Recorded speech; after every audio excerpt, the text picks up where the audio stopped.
We've seen him on stream so many times before, and even before streaming was even around, he was just crushing tournaments left, right, and center again. And yeah, he's come here with, in typical Ross fashion, this rogue deck. You see Lugia, Jolteon EX, Magearna. It seems to be this sort of toolbox switching between these two sort of main attackers with the Garbodor as well. And then moving on to his opponent, we have Mauro. He's going to be playing a deck we just talked about. He's been playing this Rainbow Force deck with a pretty similar list to the one we saw, although one exception being that he's playing a Jolteon EX as well as an extra tech. There's a lot of love for Xerneas today. We saw it earlier in the Garbodor and the Gardevoir list, and we just saw it on the previous round with Yaneda, the Rainbow Force Xerneas, and then Rainbow Force Xerneas again. But we are off, ladies and gentlemen, and it appears that Ross is starting Jolteon and going first. Yeah, now, Jolteon is just a brilliant starter no matter which way you look at it, because even if it's, say, a matchup you don't want to attack with it in, it of course has free retreat. So, in any matchup, do you want to just switch into Lugia instead, you can just do that. It's easy as pie. Oh, yes, and that's what I love. If you can ever start with a Pokemon with free retreat, it doesn't get any better than that, because either you've got the right starter or you find the right starter. Now, we do see an N here, and this is quite good from Ross. He's got the Trubbish down, which is what he wants. He's got the Fighting Fury Bout and the basic energy attachment. Always good, because it's harder for your opponent to discard a basic on their turn. None of this automatic discard with Enhanced Hammer. And then he plays the N. So, I mean, you've got to think, looking at his list, he's playing 2 Lugia, 2 Jolteon, and a Magearna.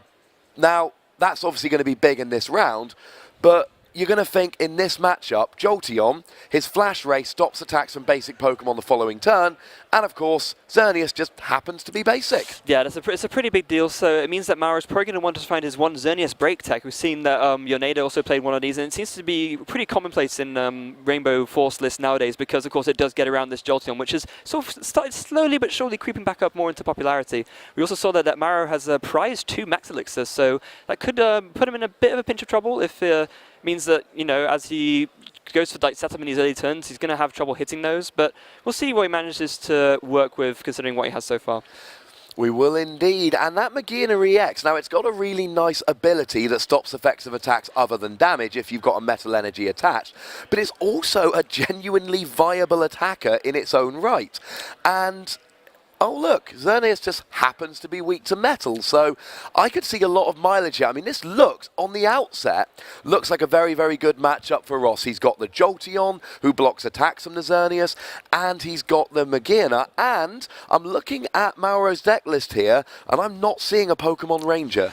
No, indeed not. So if Mauro is unable to find that Xerneas break, he's not going to be able to do anything to that Jolteon, really. It's going to be, it's going to put him in a really big spot of trouble. We do see there that Mauro does get the Hooper that turn 1. That's really, really good for him. Obviously, if you would see that later on, Ross would likely evolve to Garbodor, but at that point, sort of the ability would shut off Hooper's ability, but he's going to grab himself, it looks like it's going to be a Volcanion and a Shaman. He's probably going to grab himself, a Jolteon as well. So he's starting to build up those types on the bench so that he can, start doing more damage with that Rainbow Force attack.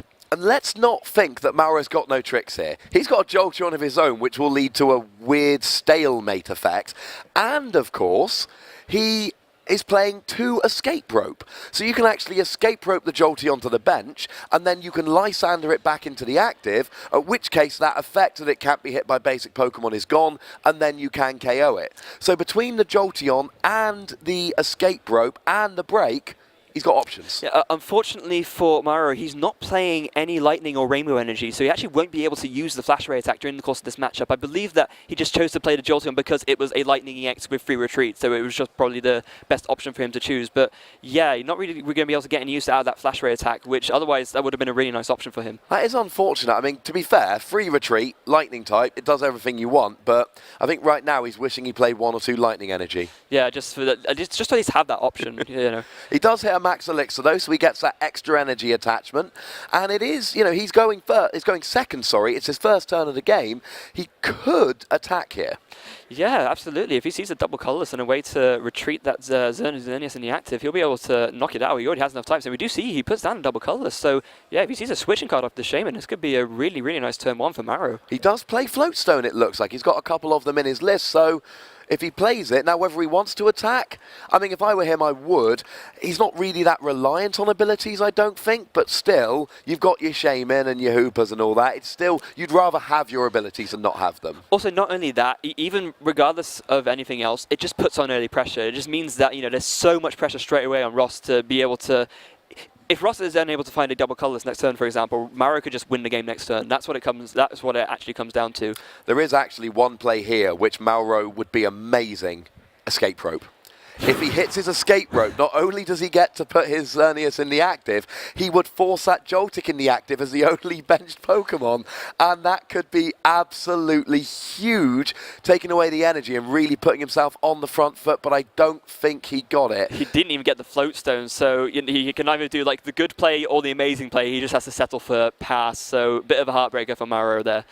And if I'm Ross, I want to bench another Pokemon here just to make sure that doesn't happen. An escape rope there could have been absolutely huge, because I believe he would have had enough. No, he would have been one type short.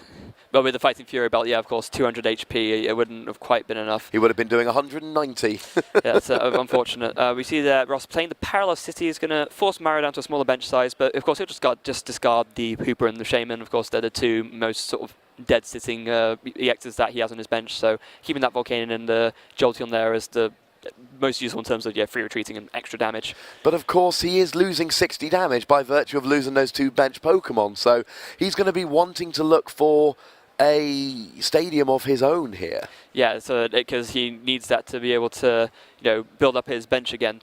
So we see Ross here going for an Ultra Ball. He's going to discard a Garbodor and a Trubbish, obviously sort of realizing that the Garbodor isn't vital for him to get at this point because Mauro's already used the biggest extent of the abilities he's going to use in this game by using that early Hooper to grab the Shaman and then the Shaman to set up. It'd be interesting to see what he actually gets here. He might just probably go for another Jolteon just so that he has one ready for later in case Mauro does manage to do some sort of escape rope trickery to knock out the one that's already charged up.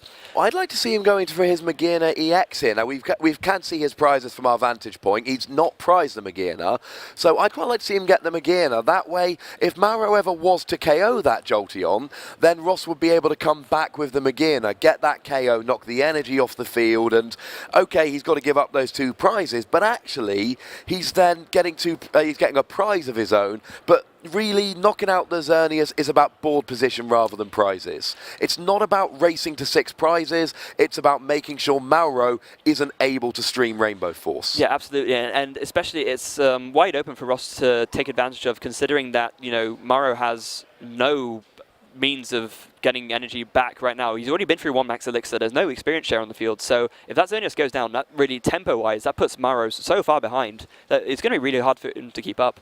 I mean, Ross has got a lot of tricks here. That Parallel City clearly is excellent in this particular matchup. Then you combine their Jolteon and you add in the Magearna, and he really has got a lot of tricks. Now, he's playing an N here, which is a little bit upsetting, because clearly he would want to play a Lysander. He doesn't really want to be attacking the active, he wants to be attacking the bench, getting rid of that energy. Now, it doesn't really matter like that, because, of course, he still can't be hit by either of them after using Flash Ray, but still, it's always better to go after your opponent's energy, get it off the field sooner rather than later. Yeah, equally, having said that, of course, the Jolteon is only doing 80 damage, so it would be a 2-hit knockout rather than a 1-hit knockout at that point. And so if Mauro did find some way of doing, I don't know, maybe escape rope, Lysander, and then bringing back up the Jolteon to knock it out, that could potentially spell trouble for us.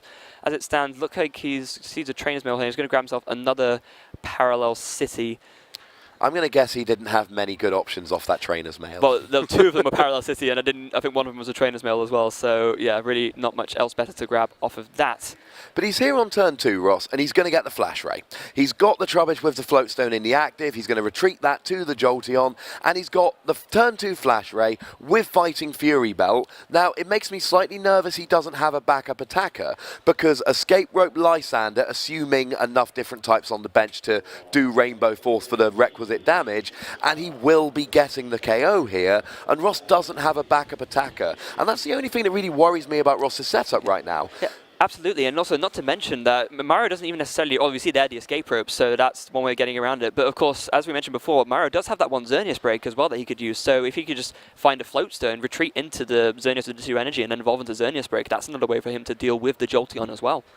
It would be indeed, and that's going to be a huge play at some point. He's going to be wanting to get the break. Now, he's only playing one of the break, but at some point he is going to need to drop the break and then immediately KO a Jolteon. Now that's interesting. So he does the Escape Rope Lysander, but actually drags up the Shaman because he doesn't have the requisite number of different types of Pokemon on the bench.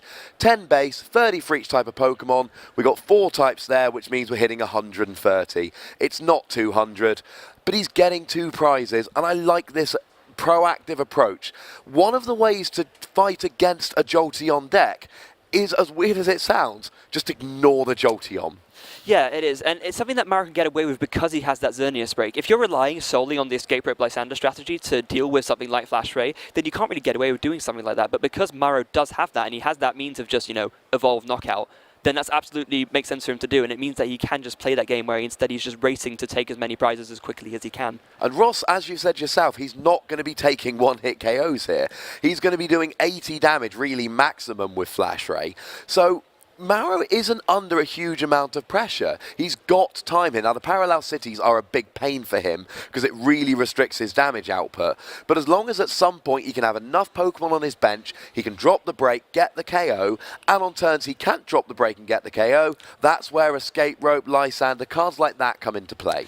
Yeah, definitely. We also see that, in theory, Mauro could actually attack with Xerneas Break 3 times, because he does play 2 Super Rods, so if it times perfectly, then, one Xerneas Break gets knocked out, Super Rod it back in, another one gets knocked out, Super Rod it back in, and then you could do 3 attacks that way, but let's face it, that's quite unlikely to happen. It's a very difficult thing to get working, but I've seen games like that, I've been in games like that, using a one-off tech multiple times. Now here comes the Skyfield, and now Mauro, he wants to get a lot of Pokemon on the bench, although there is a risk reward here. Put too many Pokemon on the bench, and then Ross's next parallel city is going to be painful. It is, but at the same time, if he's going to be going for the knockout anyway, then that's really all Mauro cares about, because the knockout on this Jolteon puts him so far ahead that at that point I'm not even sure if Ross would be able to keep up, because he's behind on energy attachments as well, so if that did happen, Ross wouldn't even be able to get off another Flash Ray next turn. So if Mauro does do this huge wombo combo turn and he manages to get the knockout on this Jolteon, it would be absolutely huge. It would be huge. Now, he does play Max Elixir, does Ross, and he's got the Trubbish with the Float Stone, so he could have one of those monster turns where he pops the Trubbish in the active, Max Elixir double colourless, but we know that that is not necessarily going to be something that you can do very easily. Now, it looks like he's retreating into Volcanion here, just saying, right, I can't knock out the Jolteon, I can't even hit the Jolteon, so you know what? I'm going to chill for a turn. Yeah, and this is absolutely the correct thing to do. Mariko's completely safe here. There's, the Volcanion can't be knocked out anytime soon, and he would rather just, have that take 80 in the active rather than losing one of his Rainbow Force Xerneases. I like his position here, because he's actually got 2 of them, and they've both got the free energy. So even a Lysander from Ross here will not be absolutely crushing, because Mauro has still got a spare Xerneas there, and I like that he didn't bench a bunch of Pokemon. Either you bench the Pokemon, like you said, to get the KO, or you don't bench too many Pokemon, because there's the Parallel City. He couldn't get the KO, he didn't bench the bunch of Pokemon, and now he hasn't lost them when the Skyfield goes away and the Parallel City comes back in. Absolutely. One of the hallmarks of a great player is not just about being conservative all the time or being aggressive all the time. It's about knowing what to do when, because both strategies will win you games sometimes, but you need to know when to apply the right one to the right situation, and Mauro is demonstrating that very clearly here. He is. Now, we did see a KO on the Xerneas. We expected to see a KO on the Xerneas. And, Ross has taken his first prize. Mauro's still ahead there, which is, good for him.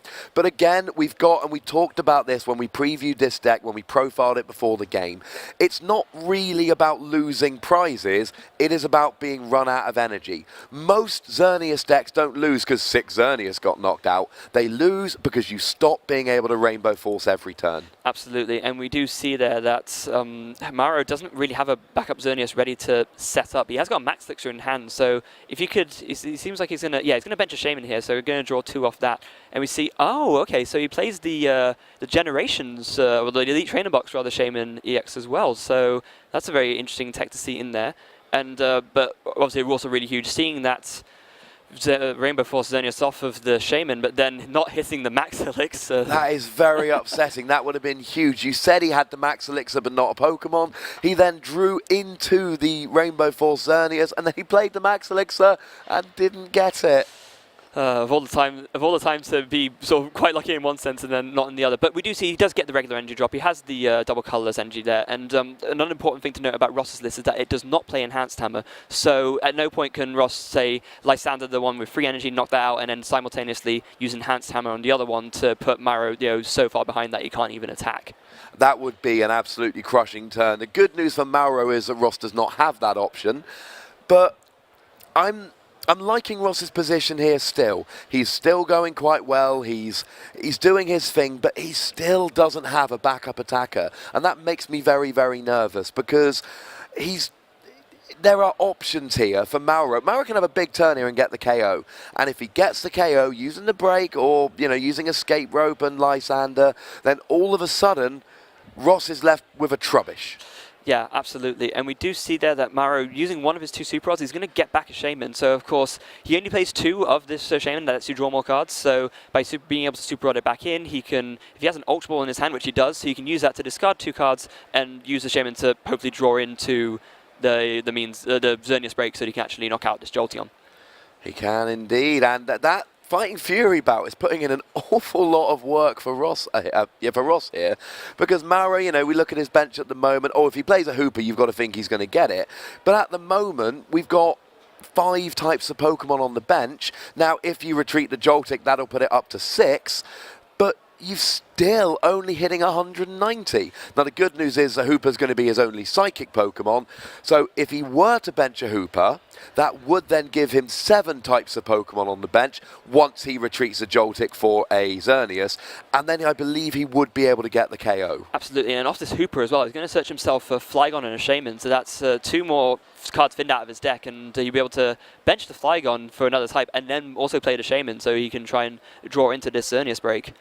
He can, and if he hits a Xerneas Break, that's going to be very, very big indeed, because all he needs to do is drop it, and all of a sudden, that Jolteon is doing essentially nothing. Absolutely. And we're going to see there, so down goes the Flygon, and down goes the Shaman as well. Yeah, you might have played something else first, but decided not to. He's going to draw. Does he see it? Does he see it? Oh, no, he's missed it. That is very upsetting. Flygon's actually got a really cool ability. If he's in the active, you can make your opponent switch their active Pokemon.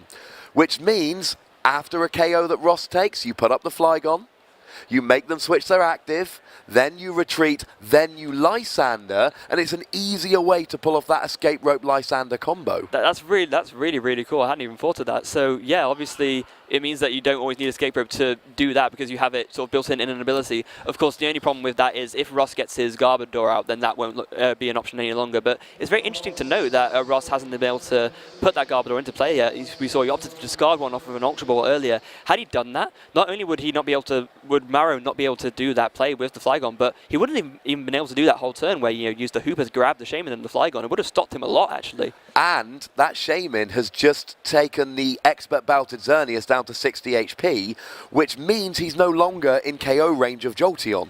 2 Flash Rays, 80, 80, 160, perfect maths. Shaman healing 20 stops that happening. Flygon's ability could be huge. Shaman's ability now is huge. And if I'm Ross, I'm sitting there thinking, if I'm that Ross, of course, yeah. I'm sitting there thinking, I really wish I'd put Garbodor out because it would be big right now. And now that's not even going to be an option because there we go, Mauro with the Lysander using that to bring up the Trubbish and knock it out. So, yeah, Ross is in a bit of a spot of bother right now. And let's note, the big bench full of Pokemon and 2 Xerneas. If he can hit the break, and we can assure you we can see the prizes there. It's not in the prizes. If he hits the break, he may well win next. Oh my goodness, Ross did not have a good hand. He'd been drawing, how many turns must he have been drawing energy for? That's a ridiculous. Too many, that's the answer to that question. Okay, now we know why Ross wasn't building up another attacker. Yes. He was top decking energy every single turn. My goodness. But this could be big, because next turn, I mean, Parallel City, Ross needs one here. Because Mauro has got 2 Xerneas, and we know Ross isn't taking a KO, and he's got a bench full of Pokemon. If he drops a break next turn, he wins. Oh, okay, that's big. Yeah, so Ross hitting the Parallel City there, and that's going to work out really nicely for him, because now Mauro's going to be forced to discard a lot, and he's debating what's actually best to discard. He's got to decide on one more. It's got to be the Jolteon. Yeah, the Jolteon's got the most damage on it. It's either going to be Oh no, deciding to go for the Flygon. Okay, maybe Mauro there is thinking that He's Ross still is- got to discard one more because he can only have a bench of 3. Oh, okay, He's there's currently one got a hiding. bench of 4. Yes. I know the Jolteon's good, and I mean, Mauro is a lot better with his deck than I am. Mauro's sitting at 3-1 here, and we're sitting behind the comfy desk. But that Jolteon's only got 160 HP, which means a Lysander Flash Ray will get Ross 2 prizes from that Jolteon. And we've already seen that the Shaman and the Flygon could have put in work with their abilities, and there is no Garbodor on the field. If Ross takes 2 prizes off that Jolteon late game, Mauro might regret that decision. However, if he doesn't have a free retreater to put in the active, but then again he's got the Volcanion with the Floatstone. Yeah, I think that they're perhaps Mauro overcompensating a little bit too much for worried about the Lysander play. But I mean, maybe with hindsight, maybe we'll see that. We'll see how it ends up working out. In any case, we do see he's going to hit Trainer's Mail, and there's the Xerneas break, a little bit late. Well, he did grab an Ultra Ball. He did, but at this point as well, the Xerneas break isn't going to be doing enough to knock out this Jolteon here. But we see that the Super Rod. Oh, okay, so he can use that to put some of the EXs you just discarded back in. Maybe going for a Shaman, maybe even 2. I mean, I like this play. I wouldn't go for 2 Shaman because the types are very important to make sure he can fill his bench and use Rainbow Force. But certainly there he's thinking, I can Ultra Ball. And actually here, he could, if everything goes right, maybe end the game here. Because the Ultra Ball's for the Hooper. Hooper's for the Shaman and the other Shaman, puts them both on the bench, and this may be why he chose to discard those cards earlier, because he's thinking, you know what, I'm going to get an Ultra Ball and get them back. There's the Skyfield. I was going to say, that wouldn't be possible unless he has the Skyfield, but he does have it, so it makes absolute sense he would do that, and there we go, see the Ultra Ball discarding 2 Fairy Energy, and again, the lack of Garbodor on Ross's side coming into huge play here, because now Mauro can just use the Hooper and search those 2 EXs again, and he's just very close to being able to take this game right here and now. And if Mauro gets enough Pokemon, I think 7 is the magic number of types, or 6 different Pokemon given the dual typing of Volcanion, and as long as he gets that break, he is going to be able to do it. I was actually ignoring the Skyfield a minute ago, maybe meanly of me, but whenever I see a player that confidently going, right, that's Super Odd, I just assume he's got the Skyfield in hand, because all of Mauro's body language was, I've got this, boys. Yeah, it makes a lot of sense, and we see him there also not forgetting about the Shaman EX's ability, of course, lets you heal 20 damage from each of your bench Pokemon, and there seems to be some sort of confusion there. What's going on? Oh, okay. So there's the Versus Seeker. I'm assuming Sycamore here, so that he can draw a whole bunch of cards.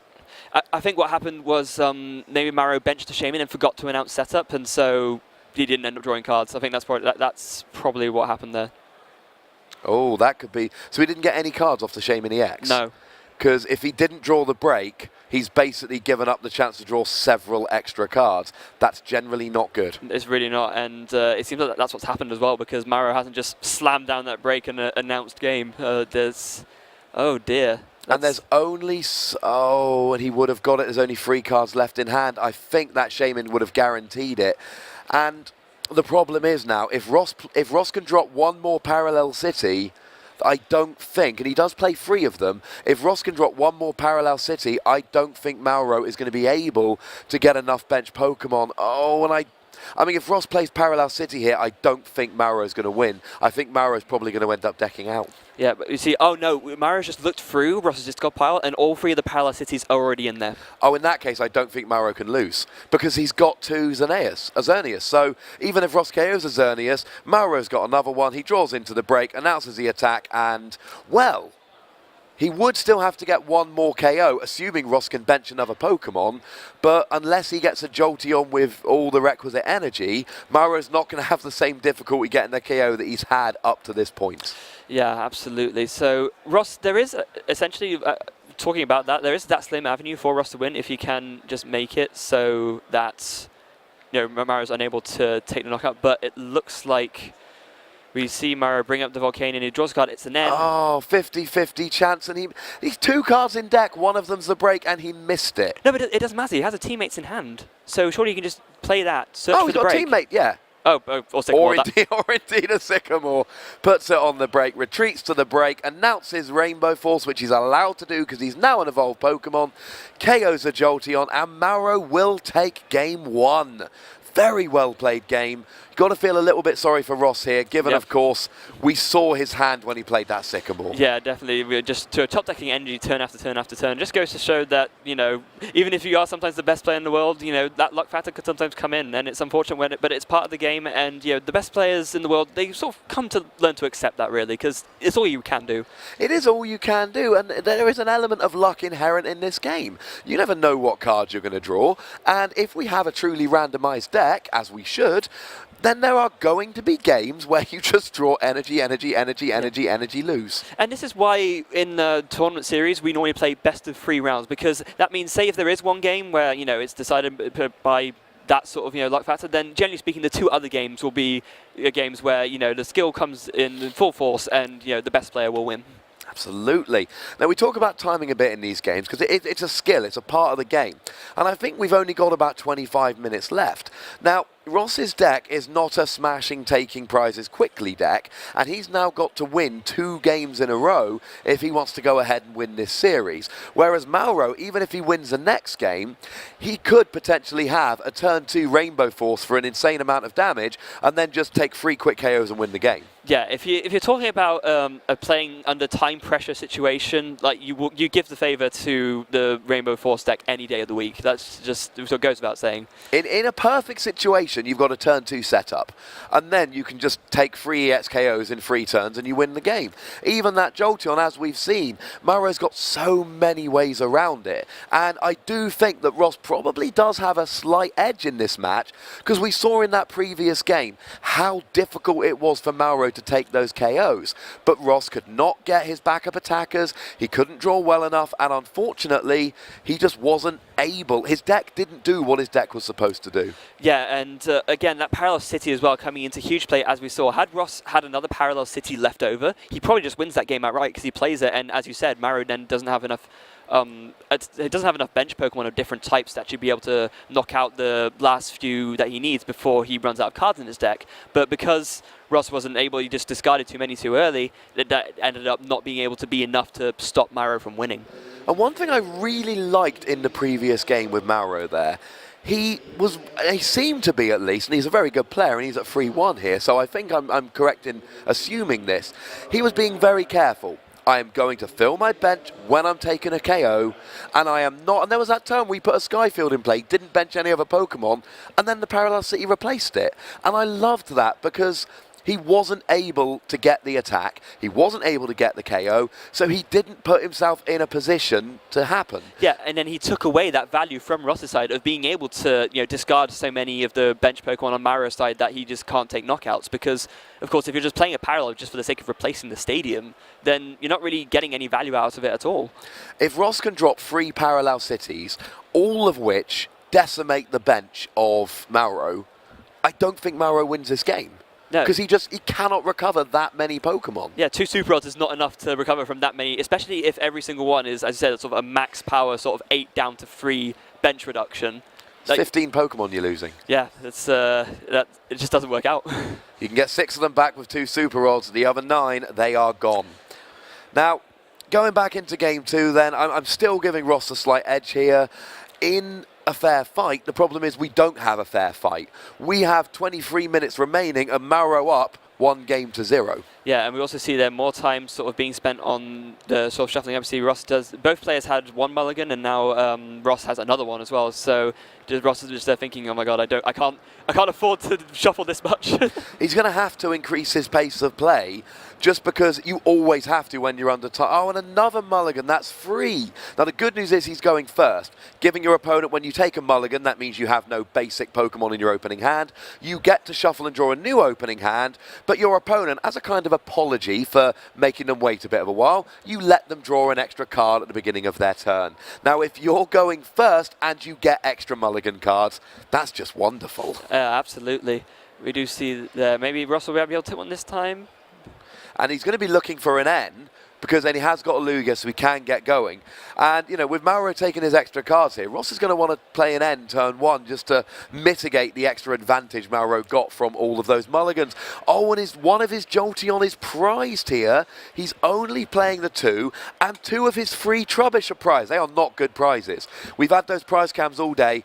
first time I've looked at it and gone, ooh, I don't like that. Yeah, no, definitely. That is, it's very uniform as well. You see, he's played like 2 lightning energy at the bottom, 2 Trubbish at the top, and then, yeah, the Jolteon and another metal energy. That's a lot of energy to prize as well, come to think of it. Lugia is not going to be brilliant against this deck. No. He will be one-hit KO by Rainbow Force. Now, he's still got Magearna and he's still got 1 Jolteon, but his options are diminished.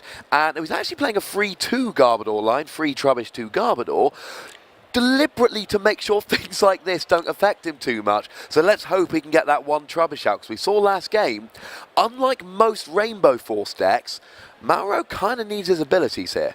Yeah, because especially with that play where, you know, Ross can parallel Mauro to, you know, discard him down to a lower bench size, we see that the way Mauro recovers is by, you know, super riding the Hooper back in and then just searching all those all out again. So if Ross can stop Mauro from being able to recover in that way, then that's another method he can use to really get the most value out of his parallel cities and, you know, be able to actually win a game.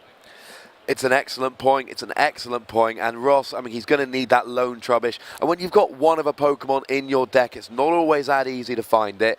And really here, he's got 3 good attackers. One of them's prized. Oh, there is his Trubbish. That's good. He Ultra Balled for it straight away. Like you've just said, Nick, he's seen how important it is in this matchup.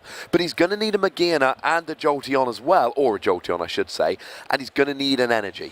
Yes, he is, and as we see there, because he has prized so many of his energy, it might make things a little bit awkward, but he does play 7 lightning, so prizing 2, it's fine. He's still got 5 to draw into, and he can, of course, just draw into a double colourless as well. But he's only playing 2 metal, which means one of his 2 Jolteon is prized, and one of his 2 energy he can use of his Magearna is prized. He is going to be under pressure to get attackers out. Now, he does get a DCE on the Lugia, that's quite nice. He plays a Sycamore to get a new hand of 7 cards. He's not doing terribly here, but I worry he's just going to be able to find enough attackers which are going to help him through this game. Yeah, one thing that we've neglected to mention, of course, is that Mauro, as we mentioned earlier, the Genesect is the benefit of, you know, just starting with it, and that's exactly what he's done. So if Mauro can just see a Floatstone, he'll be able to retreat to that and then use the drive change ability to pick up that Floatstone and, you know, put it on a Volcanion later. It's pretty good. It's a very, very good ability. You put it on the Genesect, you retreat him, and then it's just sitting there, unless, of course, Ross gets the Garbodor, and I mean, he's got the Trubbish with the Floatstone. We know he's going Garbodor. Now, one thing Ross might be trying to do here, and it is a risky strategy, but we've seen it pay off on a number of occasions. You know what? I'm just using Aero Ball.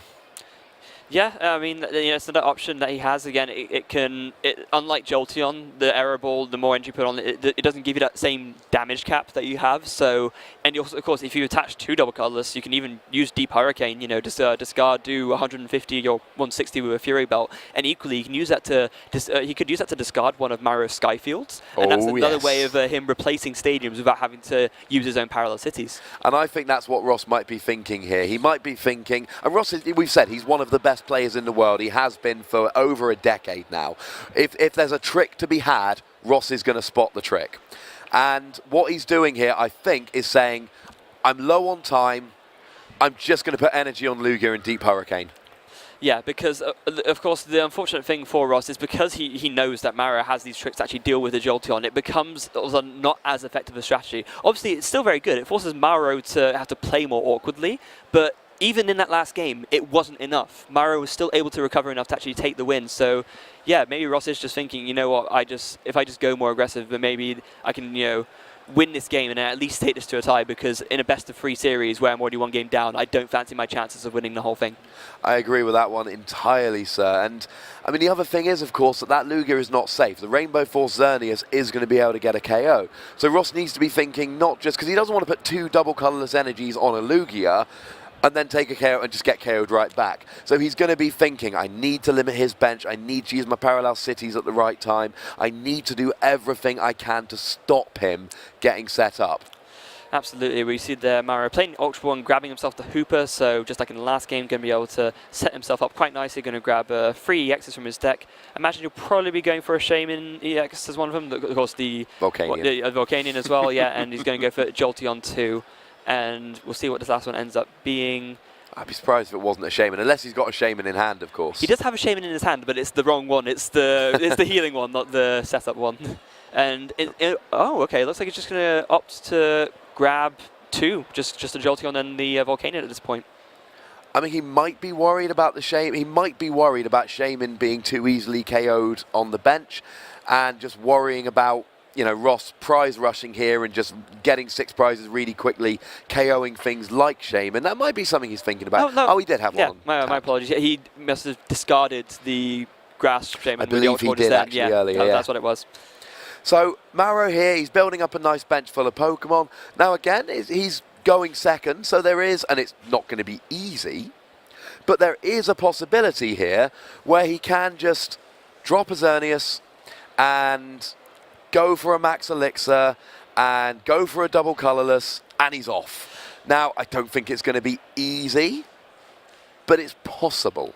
It is. Also, a bit of an unfortunate draw for Mauro. He did draw into another Shaman, but benching that at this point with... He has 2 Max Elixirs, but he has nothing worthwhile to attach onto with those Max Elixirs. He didn't see an Ultra Ball or a Xerneas, so he's basically decided that actually passing is just the best option at this point, because doing anything else is essentially just burning resources for no good reason. Yeah, I agree. And it's heartbreaking, but again, it's those little plays that make the good players good. I'm not going to play the Max Elixir for the sake of it. I don't need to. Yeah, definitely.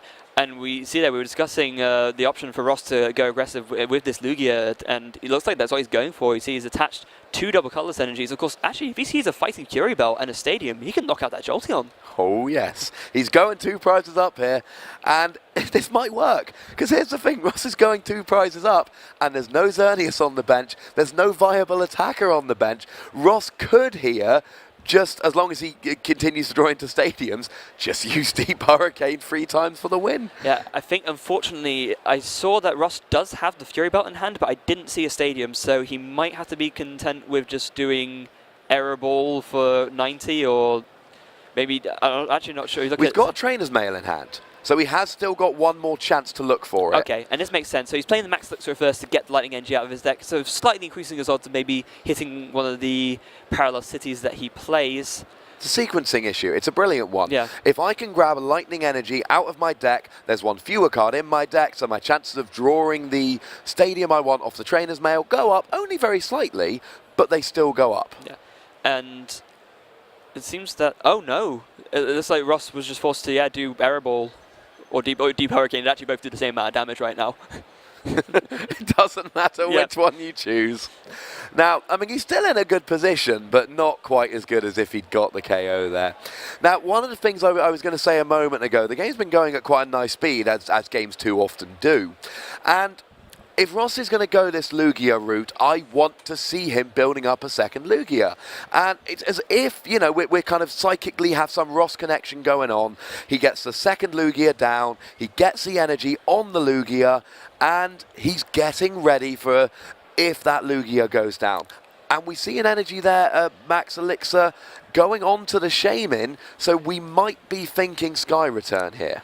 Yeah, and maybe Mauro is just thinking to himself at this point that because he does have a Sycamore in hand, he has another Shaman, and he's thinking to himself, okay, at this point, I decided I actually do want to play the Max Elixirs because I want to be able to draw more with this second Shaman and maybe actually see a viable attacker, because because his other option is to just discard them with the Professor Sycamore he has, or so at that point they're just wasted anyway. So you might as well at least get some value out of them by putting 2 fairies down on this Shaman and maybe being able to Sky Return, or and I doubt the fairy engines will stay on there that long, but another thing that could turn into is maybe more damage with Lifestream, the Xerneas Breaks attack.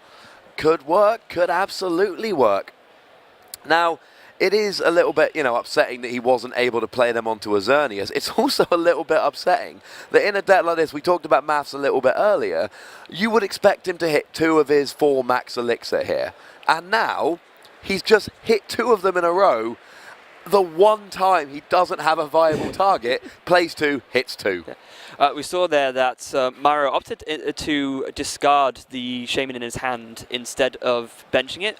He was obviously worried about drawing into a Xerneas off the Sycamore and then not drawing into a Skyfield, but he actually did draw into a Skyfield. So he could have potentially gone away with that, but I think overall it was probably still the best play to do, because of course if he hadn't drawn into a Skyfield, it would have been a very bad time. And even if he plays it down, it gives Ross the option to do Deep Hurricane. So pretty smart play from Mauro there. And Mauro there, and he's a very, very good player, as we keep saying. But it needs to be stated.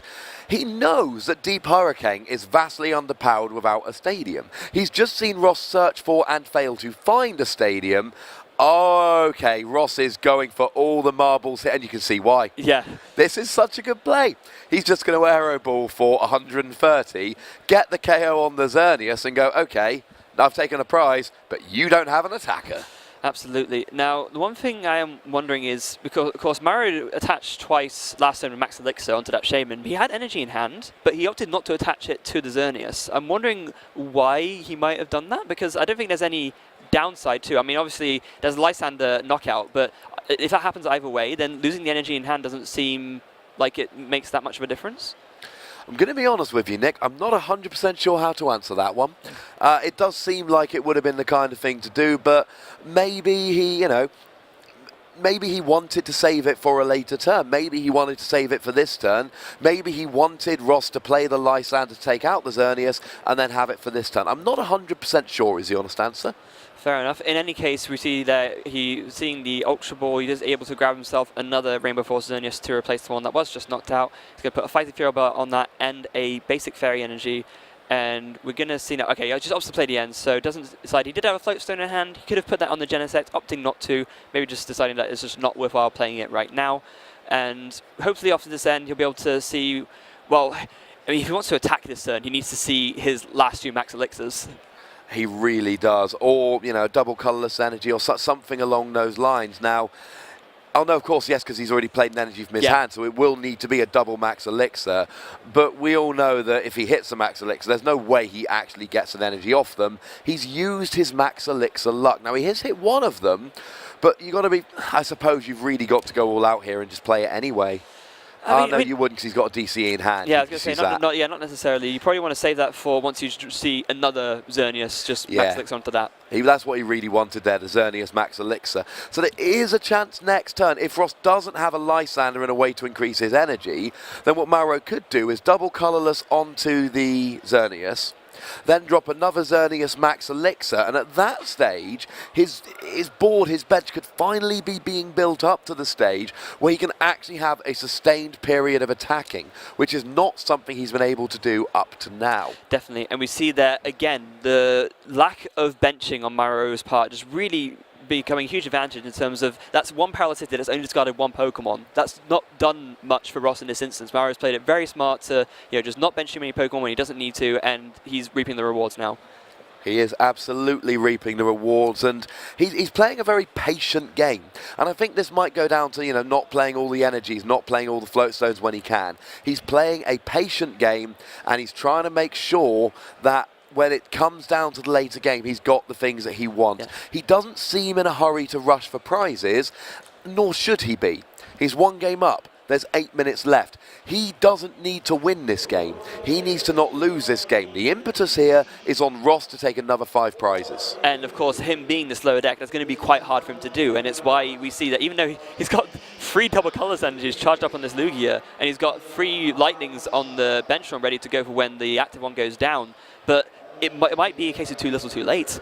Might be too little too late. I mean, he's got 3 double colourless energies and a Fighting Fury bout, and he's hitting for 160. That is an awful lot of resources to put on one Pokemon to not get a KO.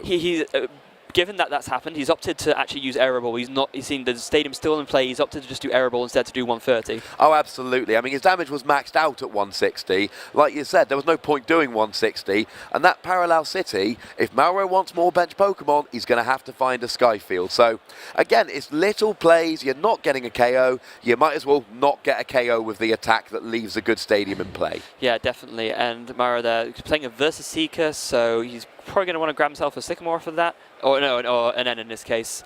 And yeah, he just really needs to see a replacement stadium and some extra Pokemon off of this so he can just knock out this Lugia. That's his ideal turn right now. And knocking out the Lugia would be big here. I mean, the Lugia, it's got 40 damage and a Fighting Fury bout, so they kind of cancel each other out. But we're still going to need 6 types on the bench here. Yeah, actually, having said that, the really mega ideal turn for Mauro would be if he had the means of setting up a replacement Xerneas on the bench as well, because if he doesn't, then the other Lugia from Ross's bench could just come in and take a revenge knockout, because obviously with the free energy already on the Xerneas, the error ball attack is going to be doing quite a lot.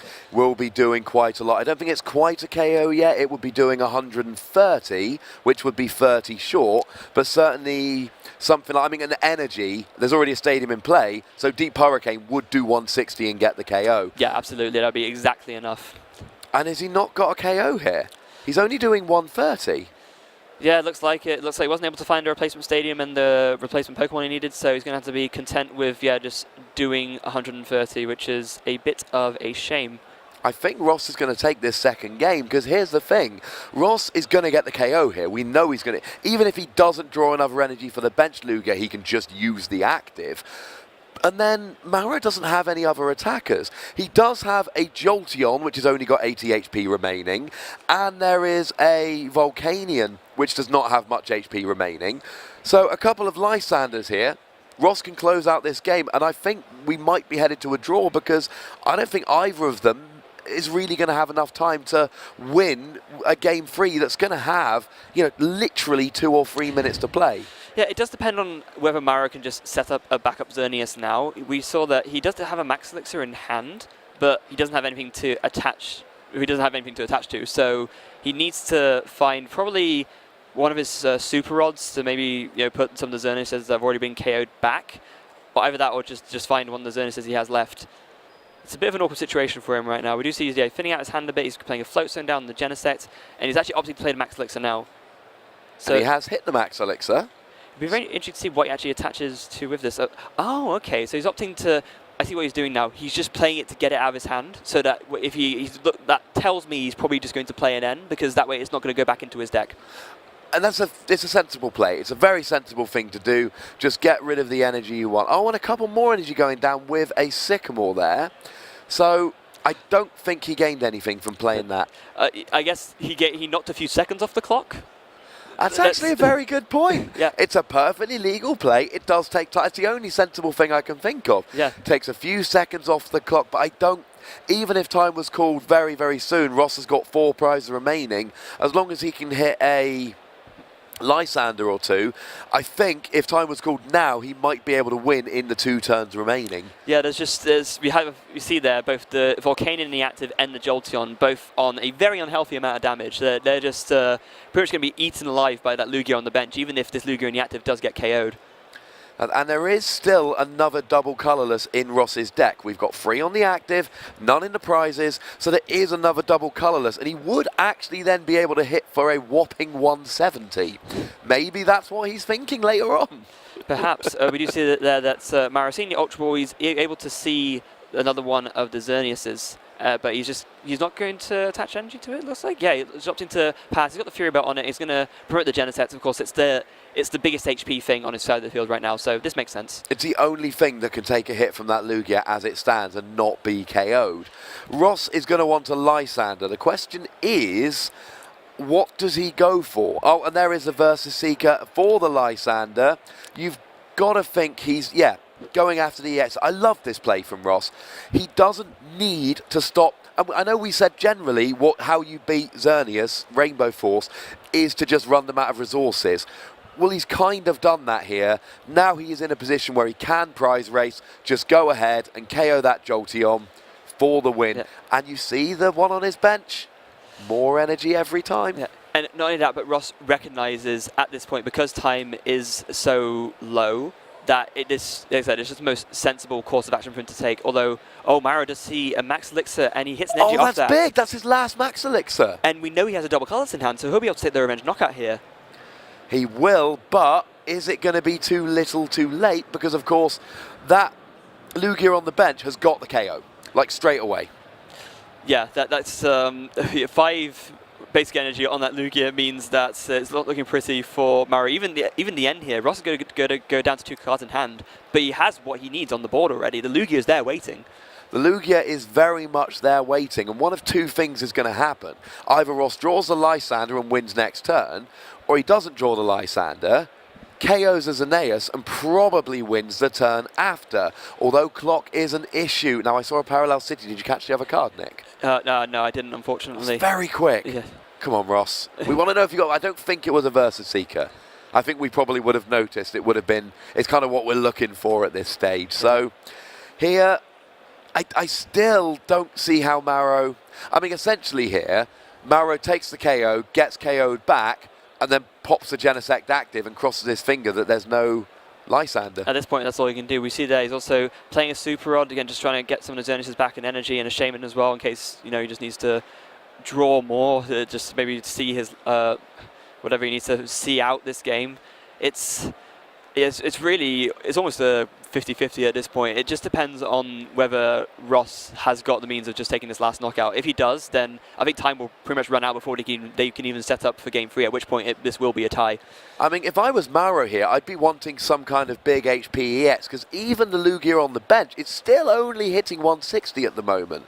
So if you can find another 170 HP EX, and then you can leave a Genesect take a hit, and then retreat into a different 170 HP EX, and just literally try and stop your opponent ever taking a knockout. So if I was Mauro right now, I'd be looking for another Pokemon like Genesect that could take a hit, because at the moment, 5 energy is not enough, so he's got to go Aero Ball, 160, it's not going to KO everything. No, it's really not. We see there Ross going for the Ultra Ball there, he's going to search out another Jolteon, and yeah, at this point we've got what, 13 seconds left on the clock. Timeout could be called in this very turn. He needs to retreat and attack so that he is not turn 0, he's turn 1, and I think he's gotten away with it here. That means Mauro will have this and 1 more turn, Ross will have 2 turns remaining, which is absolutely crucial, because no Lysander means no KO on the Genesect. 2 turns might be needed. Oh, and of course he can just do that. Wait, he's retreated into Pokemon Ross can KO. Oh, but he has the Lysander and Ross anyway. has only got 1 prize remaining. Oh, okay, well there you go. I mean, he could have just KO'd the Xerneas, yeah, but it didn't matter because he KO'd the Jolteon anyway. Yeah. So there we go. Ross, they're going to take game 2, and with game 2 ending after the time is finished, that means, of course, 1 game apiece. This game is going to end in a tie. And I, for one, I'm glad we had that game on stream. That we saw Rainbow Force, which, of course, the deck we've just done a big analysis of, but I like Ross's deck. I like seeing any decks which are unusual, which we don't see very often. I don't think I've ever seen somebody play Lugia, Jolteon, Magearna, Garbodor. I'm almost 99.9% certain that there's never been played in a big tournament before. Maybe in a small, league venue somewhere, in the US, but definitely a big tournament like this, and it's exactly the sort of thing we expect to see out of Ross as well. This is how he does well. His strategy is to just think of something that's both out of the box but actually just good, because sometimes, when you're trying to think of a new strategy, trying to maybe think of something that will throw your opponent off guard, it's not just enough to have that. The actual thing you're using to throw off your opponent needs to have a solid reasoning behind it. It needs to have a good strategy, and that's exactly what Ross does best. And one of the things I love most about Ross as a deck builder, I mean, sometimes he goes completely out there like he did in Worlds 2011, but sometimes what he actually does is he goes, right, well, Jolteon's good, that's seeing some play, Magearna's good, that's seeing some play, and Garbodor's good, well, that's seeing some play. So it's not rogue in that nobody's ever seen any of these cards before. It's a brand new combo. It's just, you know what, all these cards are good. I think I can make them work as a group. And again, that's hallmark Ross. You have to think back to when he came second at the World Championships in 2011. What was, the Vileplume Reuniclus that they used? That was exactly that. Pokemon which worked well together. He had the Donphan Prime in there as well. Just a bunch of good cards that he could put together in this new strategy to take all the way to second place. It's really a hallmark of what Ross does best. He plays unusual decks. He does well with unusual decks. And usually, if you look at his unusual deck, you see the thought process. You look at him there and go, oh yeah, we're in a format which is